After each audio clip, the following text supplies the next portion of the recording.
Astrology হলো একজন লোক আপনার আগামী দিন বা আগামী সপ্তাহে কেমন যাবে তা বলে দিবে।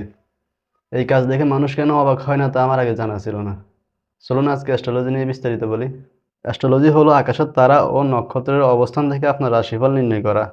রাশিফলের বৈশিষ্ট্য হলো আপনার হাতের তালু দেখে বা আপনি কোন দিন জন্মগ্রহণ করেছেন তা দেখে আপনার সামনের দিনগুলো কেমন যাবে তা বলে দেওয়া।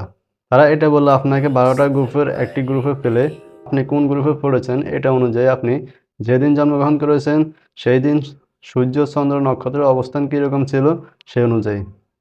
একবার চিন্তা করে দেখেন এখানে কিন্তু অনেকগুলো সমস্যা রয়েছে। এখানে 12টা যে রাশি আছে এটা নির্ণয় করা হয়েছে 12টা বড় তারা বা নক্ষত্রের উপর। ইংরেজিতে বলা হয় কনস্টেলেশন, বাংলায় তারাগুচ্ছ বলা হয়। এখানে প্রথম যে সমস্যা তা হলো তারার কনস্টেলেশন হলো 13টি, কিন্তু 12 মাসের সাথে মেলানোর জন্য 12টি ধরা হয়েছে। 13 নম্বরটিকে পুরোপুরি বাদ দিয়ে দেওয়া হয়েছে ব্যাবিলিয়ান সমাজে, যখন প্রথম অ্যাস্ট্রোলজি নিয়ে কাজ করা শুরু হয়। আপনার জন্ম যদি হয় জানুয়ারি মাসের 27 তারিখে, তাহলে আপনি কুম্ভ রাশির হওয়ার কথা।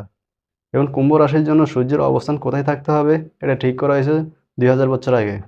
সব রাশির জন্য এই তারাগুলোর অবস্থান কীরকম হবে এটা ঠিক করা হয়েছে সে 2000 বছর আগে, এবং সেই সময় তারাগুলোর উপর ভিত্তি করে রাখা হয় কে কোন রাশি পাবে। এখন সমস্যা হলো 2000 বছর আগের পৃথিবী এবং তারাগুলোর অবস্থা অনেক বদলে গেছে। আমি যদি আজকে আকাশের দিকে তাকিয়ে আমার রাশি কী হবে তা নির্ধারণ করার চেষ্টা করি তাহলে এটা বোকামি হবে। তাদের হিসেবে আমাদের জন্ম তারিখ হিসেবে রাশি একটা এবং চন্দ্র, সূর্য ও নক্ষত্রের হিসেবে রাশি আরেকটা। এখন আপনি চিন্তা করে দেখেন তাহলে আমাদের কোনটা মানতে হবে। বিজ্ঞানীরা বিভিন্নভাবে অ্যাস্ট্রোলজিস্টদের স্কিল টেস্ট করার জন্য বিভিন্ন ধরনের পরীক্ষা করেছেন। সবচেয়ে মজার হলো একবার বিজ্ঞানীরা কোনো একদিনের পৃথিবীর বিভিন্ন নিউজ পেপার নিয়ে সেই দিনের অ্যাস্ট্রোলজি রিপোর্ট করে। তারপর তারা দেখলো এক দেশের মানুষের রাশিফল একরকম।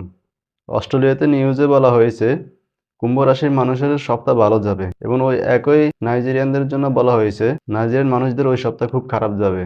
পরবর্তীতে অস্ট্রোলজি যে পুরোপুরি প্রতারণা তা প্রমাণ করার জন্য নানা রকম রিসার্চ করা হয়েছে, তবে এই সহজ রিসার্চটাই সর্বজন স্বীকৃত। অ্যাস্ট্রোলজি নিয়ে ইসলাম কি বলে চলুন তা দেখে আসা যাক।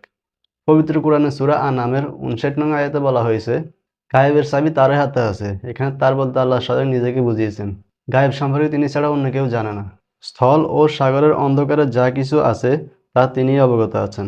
তার অজানায় একটি পাতাও পড়ে না। মাটির অন্ধকারে এমন কোনো শস্যকণা অঙ্কুরিত হয় না, বা রসযুক্ত কিংবা শুষ্ক এমন কোনো বস্তু নেই যা সুস্পষ্ট কিতাবে নেই। আল্লাহ ব্যতীত কেউ যদি বলে সে গায়েবের খবর জানে, মানুষের ভাগ্য গণনা করে শতভাগ নিশ্চিত সত্য বলতে পারবে, তাহলে সে মিথ্যাবাদী।